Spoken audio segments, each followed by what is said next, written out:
Like, one of the funniest when Archie Bunker was like, "Hey, Jefferson, you don't be talking to your mammy like that." Yeah. He didn't say it to be racist. There's no other way you can say that. No, he said it because that's what he heard. He heard the word mammy, so he just made the association as that's how we talked.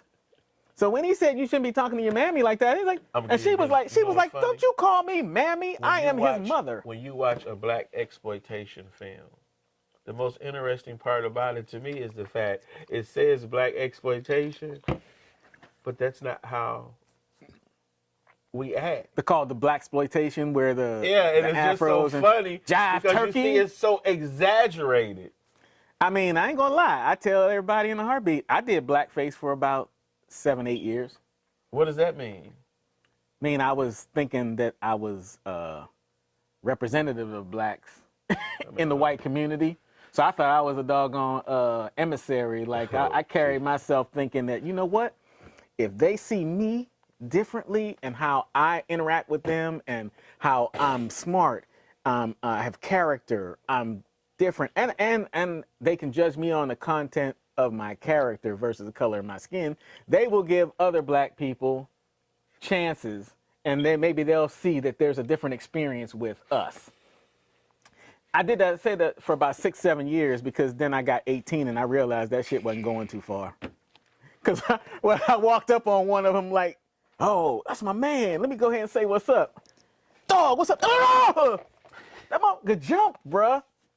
They said, oh, Tony, I didn't know that was you." That was kind of when I realized that they was. That's hilarious to me, man. I'd never expected them. I expected them to always see me and recognize me as me. But when I was outside of the school or outside of the environment that we commonly interacted in, I was just another nigga. And so I was it just like, never occurred. That's how to this me. works. As much as I'm into race relations and things like that, it's just like racism is its own separate thing to me. It's a thing that needs to be eradicated. I don't necessarily have to be emotionally tied to it.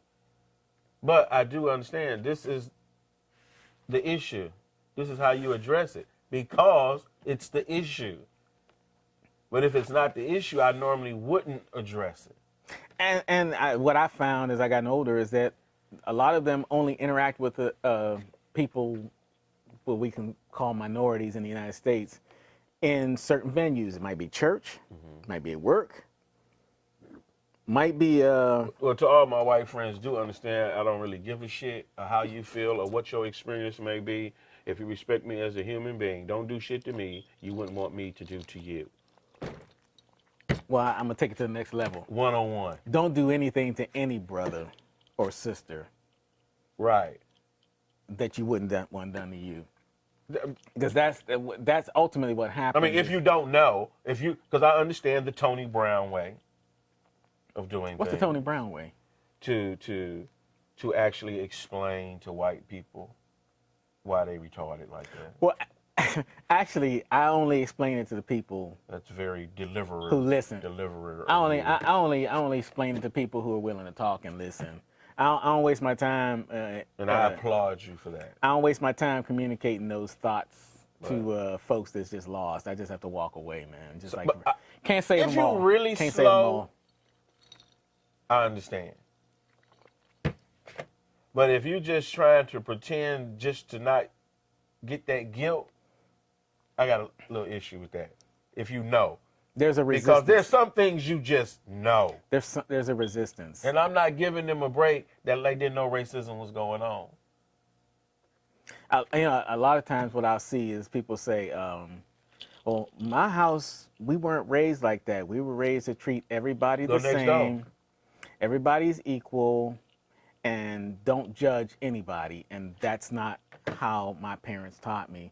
But, the reality is, it's not, a lot of times, it's not about that nuclear little enclave right there. Right. It's that extended group.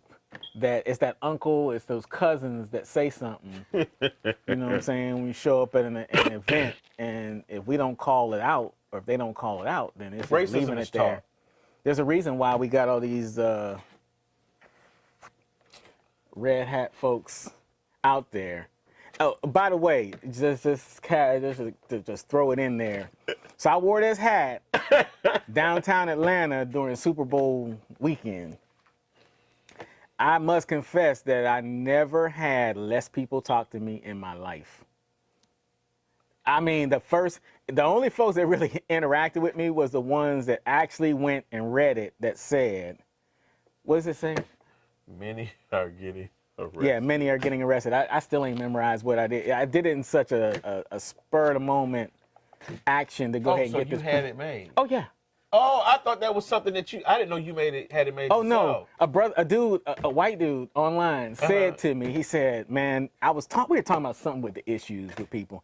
And he said, yeah, MAGA, more like many are getting arrested. I told him right then and there, I'm going to the mall tomorrow to get this.